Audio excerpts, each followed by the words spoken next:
అదృశ్య శక్తి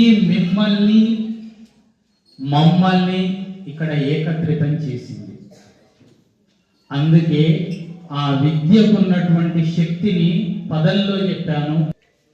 ఏమని చెప్పాను?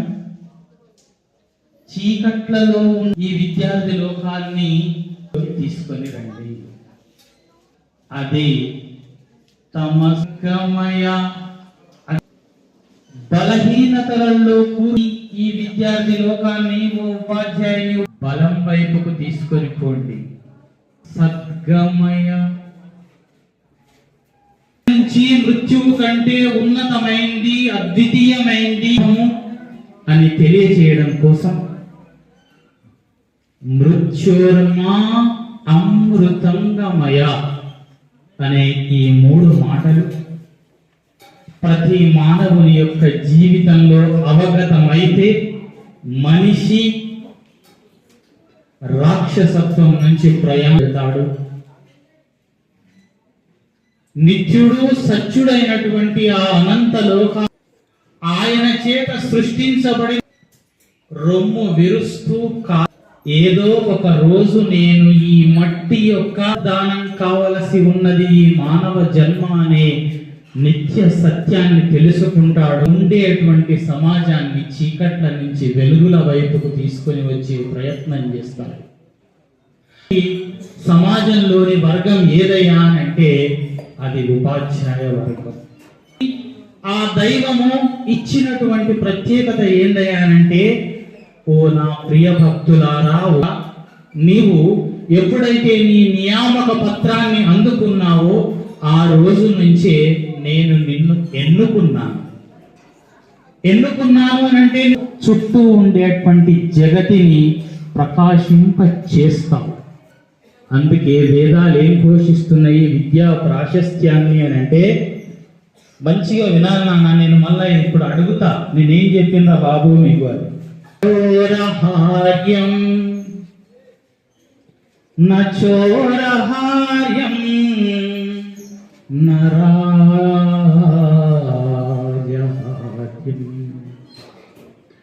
నచోరహార్యం, చోరుల చేత అంటే దొంగల చేత దొంగలించబడనిది, రాజుల చేత హరించబడనిది, భ్రాతృభాజ్యం, భ్రాతృలు అంటే సోదరు, అన్నదమ్ముళ్ళ నుంచి లాక్కోబడనిది, నచభారకారి, మరీ భారమైంది కానటువంటిది,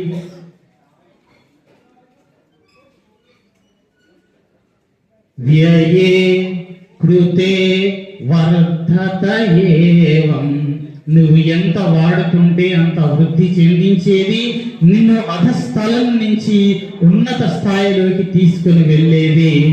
విద్యాధనం సర్వధన ప్రధానం, అన్ని ధనాలలోకెల్లా విద్యాధనం గొప్పది అని తెలియజేస్తుంది. ఆ విద్యనే మిమ్మల్ని మాతో జోడించింది, మమ్మల్ని మీతో కలిపింది. అందుకే ఒక సందర్భంలో ఒక మహనీయుడు రాధాకృష్ణన్ గారు ఏం చెప్తారు అని అంటే, education should be man making and society making. Education without this poor and incomplete. విద్య అనేది మనిషిలో దాగి ఉన్నటువంటి రాక్షసత్వాన్ని చంపి మానవత్వాన్ని పెంపొందించే, మానవ విలువలని, నైతిక విలువలను సమాజానికి అందింపజేస్తూ ఈ సనాతన భారతదేశం పవిత్ర జలాభిషిక్తమైనటువంటి పరమ పావన వసుధా తలంలో నీ జీవితం ఎలా ఉండాలి అని అంటే పంకజం మాదిరిగా ఉండాలి, అంటే కమలం మాదిరిగా ఉండాలి. బురదలో నుంచి పుడుతుంది, కానీ ఆ బురదను అంటించుకోకుండా తన అందాన్ని పెంపజేస్తుంది. మీ జీవితం కూడా అలా ఉండాలి. గారు సౌదీ అరేబియాలోని మక్కాలో జన్మించి భారతదేశంలో మొట్టమొదటి విద్యాశాఖ మంత్రిగా ఎదగడానికి అని అంటే భారతదేశ ప్రభుత్వ విభాగంలో ఒక శాఖను తీసుకోవడం అంటే ఆయన భారత ప్రజలను ఎంత నమ్మించి ఉంటే ఒకసారి అర్థం చేసుకోవాలి. అందుకే ఒక ఏపీజే అబ్దుల్ కలాం గారి యొక్క జీవితాన్ని తీసుకోండి. రామేశ్వరం యొక్క గల్లీలలో, సందులలో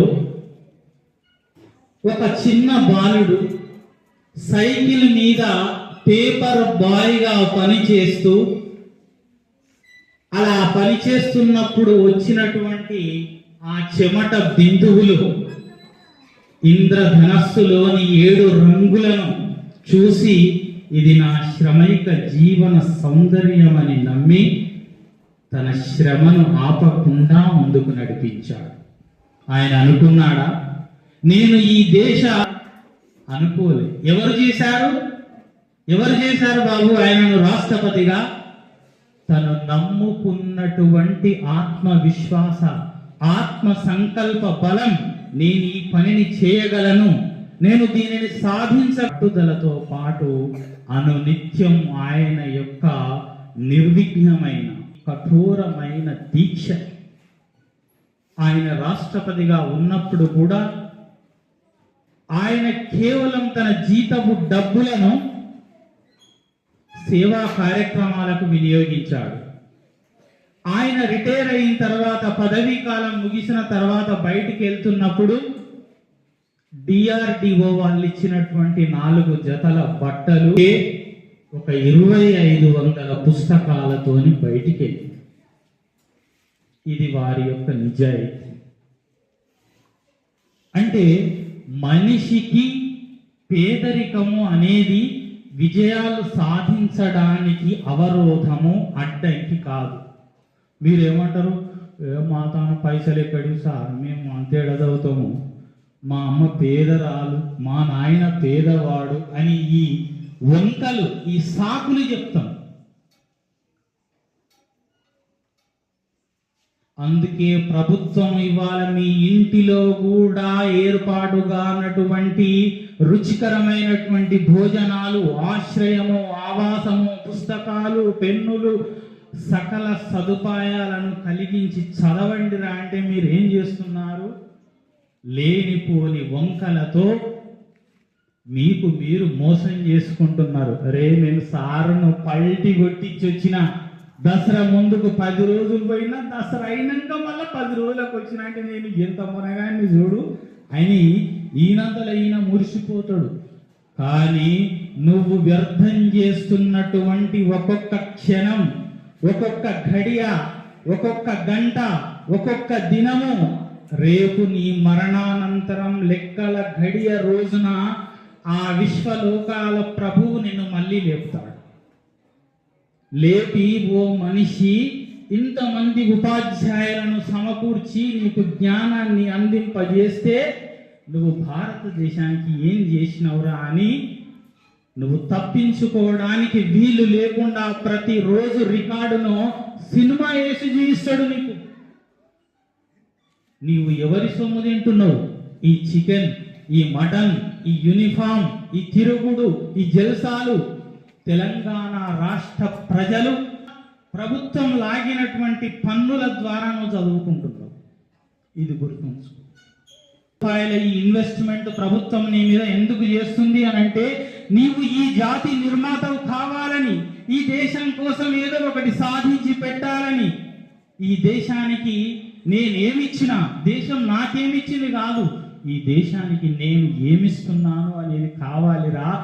ఆ రకంగా నీ మెదడులో మార్పు చెందింపజేసుకొని నీవు అభివృద్ధి చెందు, నీ చుట్టూ ఉన్నటువంటి సమాజాన్ని అభివృద్ధి పదంలోకి తీసుకొని వెళ్ళురా అనంటే, మీరు బడి దొంగ చాతలు, గుట్కాలు, తంబాకులు ఇవి చెప్పాల్సినటువంటి అవసరం ఖచ్చితంగా ఉంది. అందుకే ఇవన్నీ నేను తెలంగాణ రాష్ట్ర వ్యాప్తంగా నన్ను పిలుస్తూ ఉంటారు, సార్ ఇట్లా మీరు చెప్పేటువంటి మసాలా ముచ్చట్లు జర మా పిల్లలు అవి చెప్తే కొంచెం బాగుపడతారు అని.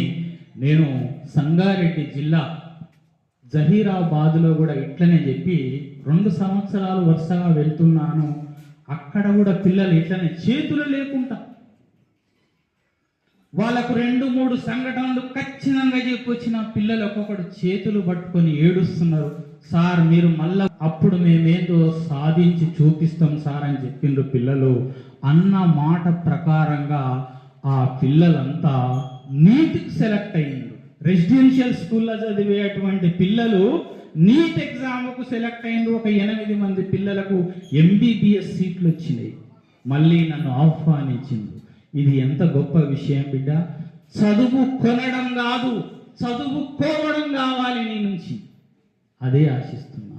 లక్షల రూపాయలు పోసి చదువును కొనడం గొప్పతనం కాదు.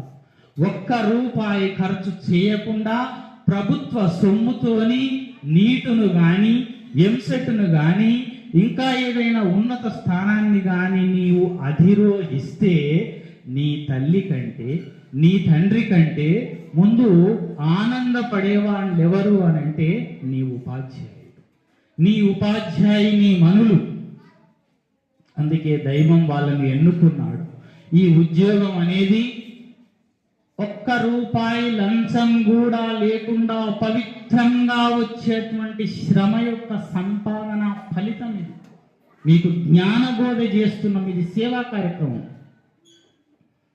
ఈ సేవా కార్యక్రమాన్ని మీరు సద్వినియోగపరచుకోకపోతే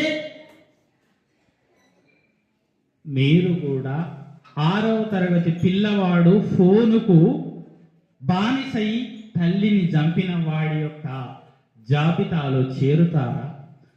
ఒక 10వ తరగతి చదివేటువంటి ఒక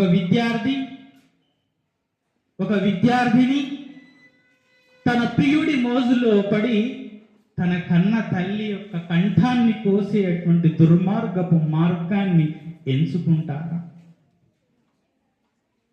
ఇంతమంది మేధావులము, ఇంతమంది నిష్ఠాగరిష్ఠులము, ఇంతమంది సరస్వతి మానస పుత్రులమైన మేము మా యొక్క వాక్కుల నుంచి వస్తున్నటువంటి గనక గ్రహించుకోకపోతే మీరు తీవ్రవాదులుగా, ఉగ్రవాదులుగా, సమాజానికి చీడ పురుగులుగా మారుతారు.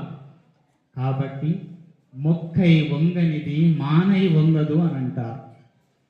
మొక్క దశల్లో ఉన్నటువంటి మిమ్మల్ని వంచడానికే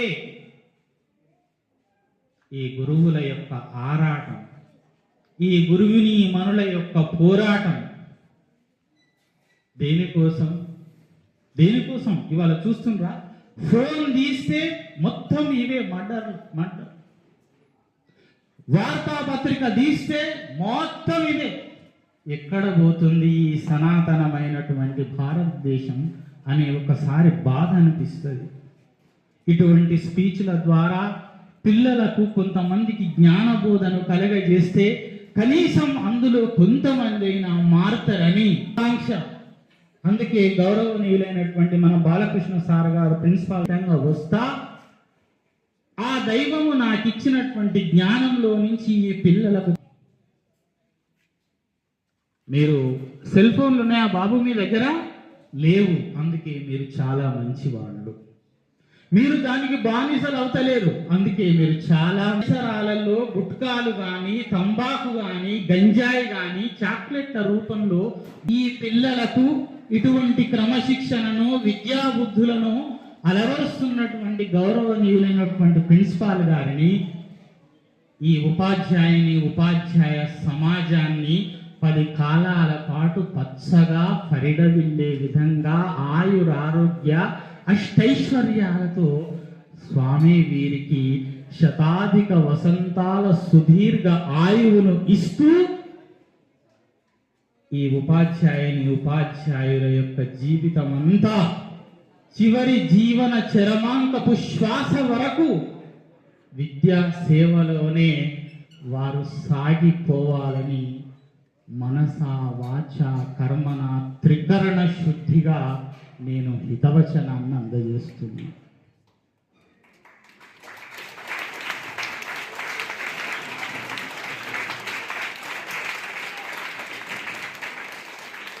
ఎందుకంటే బేట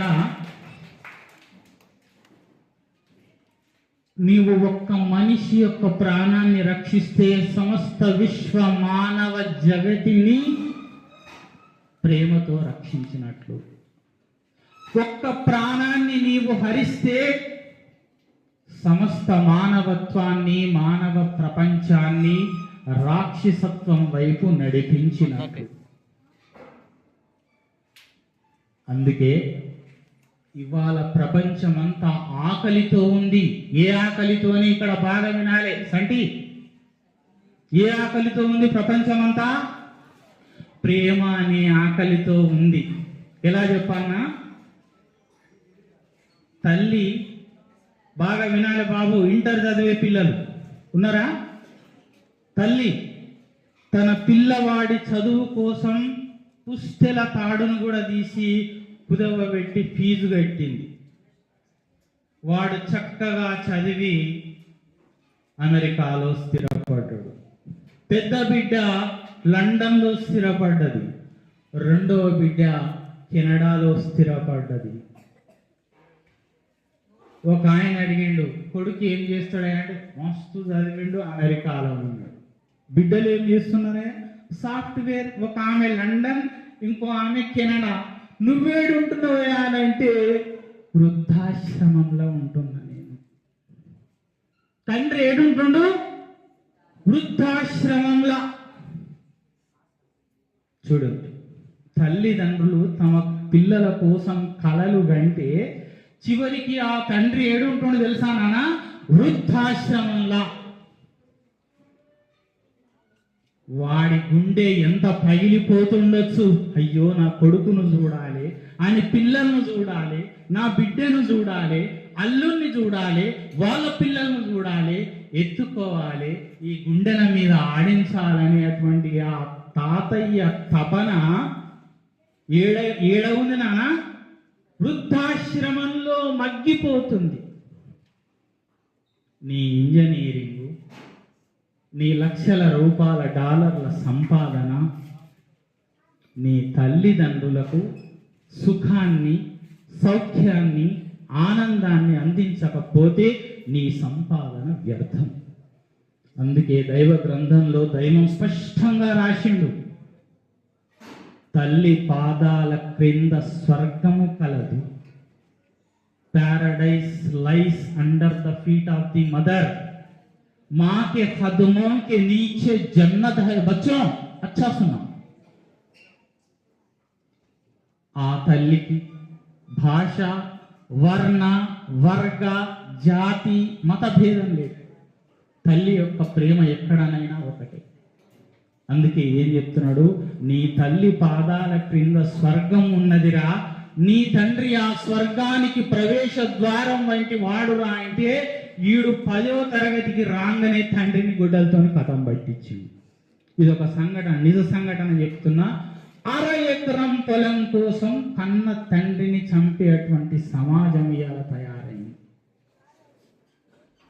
తల్లి వద్దు నాన్న, ఈ గుట్టలు తినొద్దురా, ఈ గంజాయి తీసుకోవద్దురా, ఈ డ్రగ్స్ నువ్వు సూదుల ద్వారా లేదా నషా ద్వారా తీసుకోవద్దురా అని అంటే, ఆ మత్తులో తల్లిని రోకలి బండతో ఒకే వేటులో ప్రాణం తీసిన కొడుకులు తయారవుతున్నారయ్యా. నా తపన ఏంది, నేను వీడికి ఎందుకు వచ్చినా అంటే, ముఖ్య అతిథిగా ఇటువంటి పనులు చేయకండి.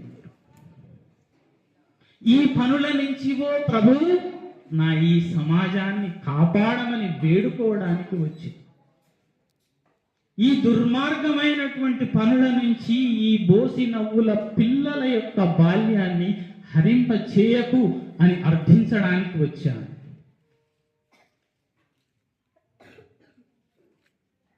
కాబట్టి పిల్లలారా, మీరేంటో, మీ గొప్పతనం ఏంటో ఒకసారి తెలుసుకోండి. ఈ అవకాశము మళ్ళీ మళ్ళీ రాదు. బయట ఇటుక బట్టీలలో పనిచేసేటువంటి ఒక కూలివాణ్ణి అడగండి, వాని శ్రమ గురించి చెప్తాడు. వరి పొలంలో నాటు వేస్తున్న ఒక తల్లిని అడగండి, ఆమె యొక్క శ్రమ ఏందో చెప్తుంది. అందుకే ఇంకొక విషయం చెప్తా. నీవు తల్లి గర్భంలో ఉన్నప్పుడే ఈ బొట్టు అంటే నాభి, ఇది ఎలా ఏర్పడుతుంది నాన్న? తల్లి నిన్ను గర్భంలో ఉంచి పెంచేటప్పుడే ఆమెకు పోషకాలు వెళ్ళిన తర్వాత ఆ చిన్న ప్రేగులలో నుంచి లాక్టిల్స్ అనేవి చూషకాలుగా వచ్చినటువంటి ఆహార పదార్థాలన్నీ నాభి ద్వారా పిండానికి అందజేయబడుతుంది. తల్లి యొక్క ప్రసవం తర్వాత బయటికి వచ్చిన తర్వాత నీకు తల్లికి నాభి రజ్జు యొక్క కనెక్షన్ ఉంటది. అది కట్ చేసిన తర్వాత నిన్ను బయటికి తీసి ఆ మలమూత్రాలు రక్తంతో ఉన్న నీ దేహాన్ని కడిగి శుద్ధి చేసి తల్లి అక్కడ పడుకోబెడుతుంది. అప్పుడు ఆమె యొక్క చిక్కని ఎర్రని మాంస కండరాలు మరియు రక్తం వీటికి మధ్య ఉద్భవింపజేసే ఒక తెల్లని ద్రవమైన ముర్రు పాలను నీకు త్రాగించి నీ జీవన గమనానికి నాంది పోస్తుంది. ఆమె ప్రసవ వేదన పడుతున్నప్పుడు ఒక్కొక్క ఆ పురిటి నొప్పి యొక్క శక్తిని 50 డెసిబుల్స్లలో కొలిచాడు, డెల్స్లలో కొలిచాడు.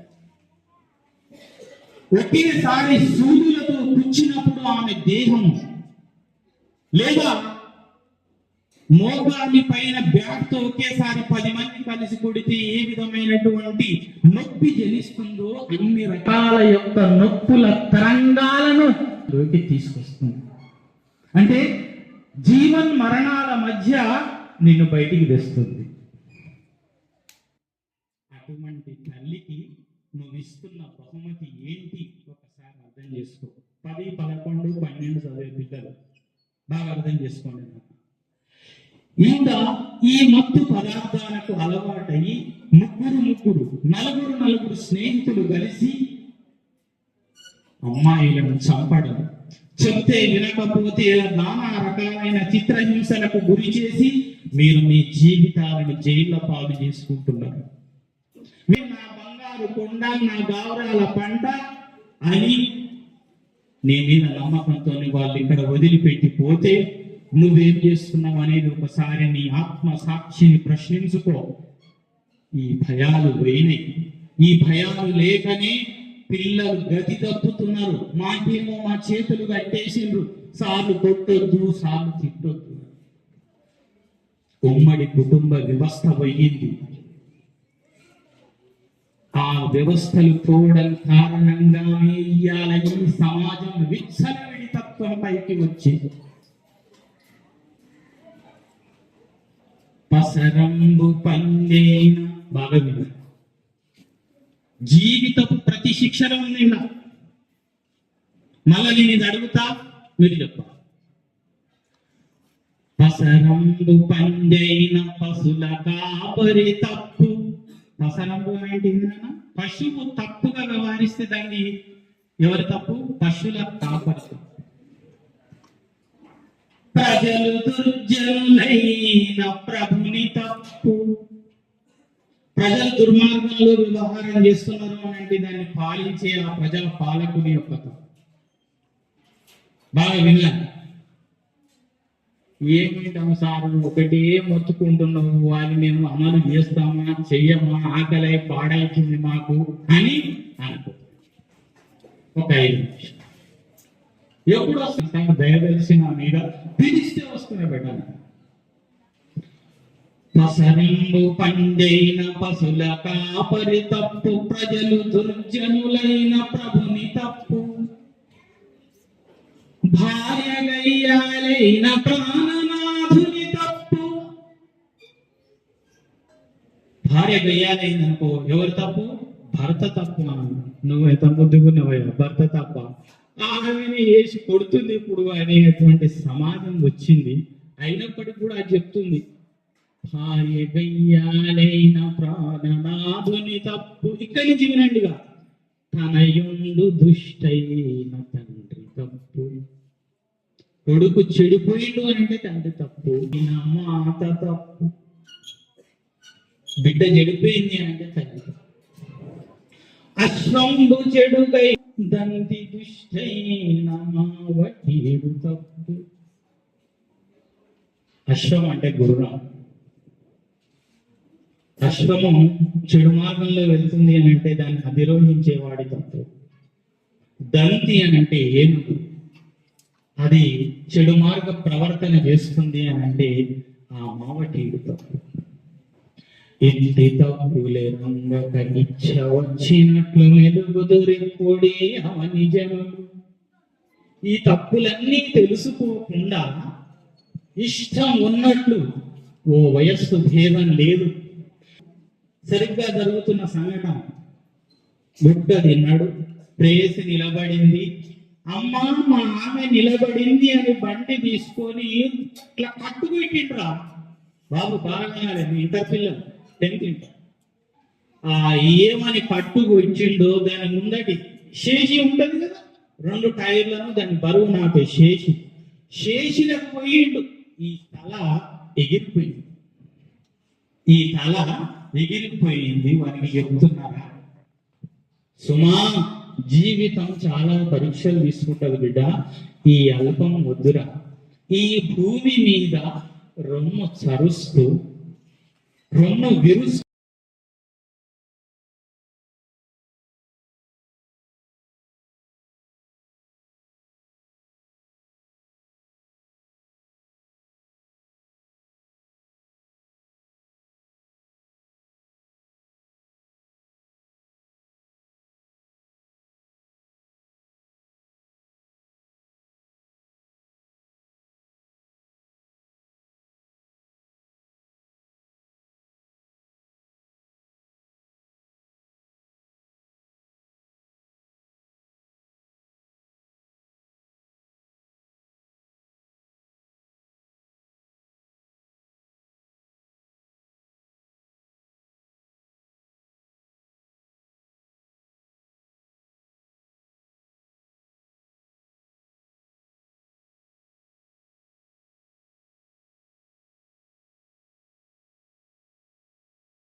బాధ్యత.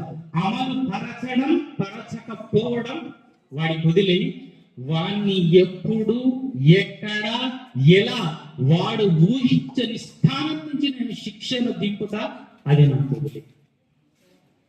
వానికి ఎటువంటి శిక్షను దించిండంటే శేషులకు పోయినాక గుంజొస్తుంది ఆ శవాన్ని, ఆ బండిని.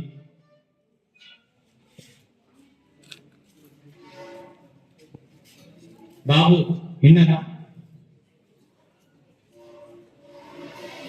ఆ మత్తు, ఈ మత్తు, ఏ మత్తు? స్త్రీ మత్తు. అందుకే గౌరవమాన్ని ఏం చెప్పారు, విషయాలకు విభవాలకు తల వంచకు మనిషి. స్త్రీ లోకంలో నువ్వు పడి నీ ఉన్నతమైనటువంటి జీవితాన్ని వృధా చేసుకోకు, నాశనం చేసుకోకు అని స్త్రీకి చెప్పాడు, పురుషునికి చెప్పాడు.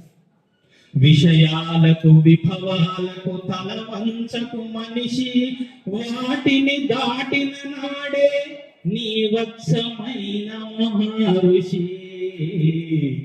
ఒకరకో ఒకరకో కోడి పూత పూసే ఒకరకో ఒకరకో నరుడు కనులు తెరిచే. ఇటువంటి విషయాలకు విభవాలకు స్త్రీలోలత్వానికి పోకండి. మిమ్మల్ని కన్నటువంటి తల్లిదండ్రులకు మీకు వివాహం చేసే బాధ్యత ఉంది, చేస్తారు. దానికి తోబడి ఉడకడమేంద్రా, నువ్వు మంచిగా చదివి ఏదైనా ఉన్నత స్థాయిలోకి వెళితే వాళ్ళే నీ కోసం లైన్ కడతారు, అయ్యా నీ కొడుకుకు నా బిడ్డని ఇస్తాను. అటువంటి జీవితం జీవించాలి కానీ ఒకటే ఎనికెంబడి ఉరికి ఉరికి ఉరికి ఎంతమంది ఎంత జీవితాలను వృధా చేసుకుంటున్నారో ప్రియ విద్యార్థులారా ఒకసారి అర్థం చేసుకోండి. ఆమె ఉండటం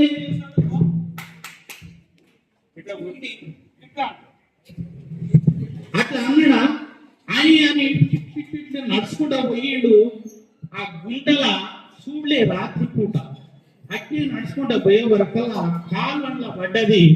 పడని వెన్నుపూస ఉంటది కదా, పూస కదిలిపోయింది. చక్కగా నడుస్తాడు, ఇగో ఇట్లా నడుస్తాడు. ఆయన్ని మళ్ళా ఆపరేషన్ చేసి ఆ L4 L5 బోన్ను ఇట్లా గుంజి పట్టి వేసి నట్లు బిగించడానికి 5 లక్షల ఖర్చు అయింది. అంత ఆయనకి పోయి నేను చెప్పిన కదరా నీకు, వద్దురా వద్దురా ఆయన తిన్నవా. అందుకే విషయానికి విభవానికి తలవంచు. ఇంకా చెప్పాల్సినటువంటి అంశాలు చాలా ఉన్నాయి. కాలాతీతం అవుతుంది. చక్కగా చివరిగా ఒక అంశం చెప్తా. బాబు, ఈ భూమి మీదకి ఓ మనిషి ఈ భూమి మీదకి అరువుగా వచ్చావు. అరువు అంటే కిరాయగా వచ్చావు, కిరాయ ఇల్లు ఈ భూగృహం. ఓ మనిషి ఈ భూమిపైకి అరువుగా వచ్చావు. ఏదో ఒక రోజున ఎరువైపోతావు. ఎరువైపోతావు అంటే ఈ మట్టిలోకి వెళ్ళిపోతావు. మరణం అనేది నిన్ను కబలిస్తుంది, చావు అనేది వస్తుంది. నిన్ను ఒక 4 నుంచి 5 ఫీట్ల గోతిలోకి పెట్టిన తర్వాత నీ దేహాన్ని నువ్వు లక్సు సబ్బుతో నీ ఫేస్ క్రీములతో నీ శుభ్రపరుచుకున్న ఈ దేహం, ఈ చర్మం, ఈ కాయం అసంఖ్యాకమైనటువంటి మట్టి పొరల చేత కప్పబడి నెల రోజులలో నీ దేహం చిన్న భిన్నమైపోతుంది. అప్పుడు అందుకే చెప్పాడు దేవుడు, నా ఈ భూమిపై రొమ్ము చరుస్తూ రొమ్ము విరుస్తూ కాళ్ళు చరుస్తూ నడవకు. నీవు పర్వతాల ఎత్తుకు ఎదుగను లేవు, ఈ భూమిని చీల్చను లేవు. ఓ మనిషి, అది స్త్రీ అయినా అది పురుషుడైనా. అందుకే ఎందుకనంటే నువ్వు దీన్ని చెప్తున్నావు కదా, అడవులుగా చనిపోయిన తర్వాత అది నిన్ను తొక్కేస్తుంది. అది ఎట్లా తొక్కేస్తుంది అని అంటే నువ్వు పునరుత్థాన దినాన అప్పుడు నీకు తెలుస్తుంది ఆ బాధ. అందుకే సమాజంలో బ్రతికి ఉన్నంత కాలం ఎలా పనిచేయమంటుండు, ఎలా పనిచేయమంటుండు? నీ జీవితం నీది కాదు, ఎవరిది? ప్రభువుది. పరోపకారార్థం ఇదం శరీరం. ఈ శరీరాన్ని ఈ భూమిపైకి పంపించిండు. మీరు కూడా నాలాగా చీకటి వెలుగులకి తీసుకురావాలి. చదువు అనేటువంటి ఆయుధాన్ని మనకి చేతికి ఇవ్వాలి.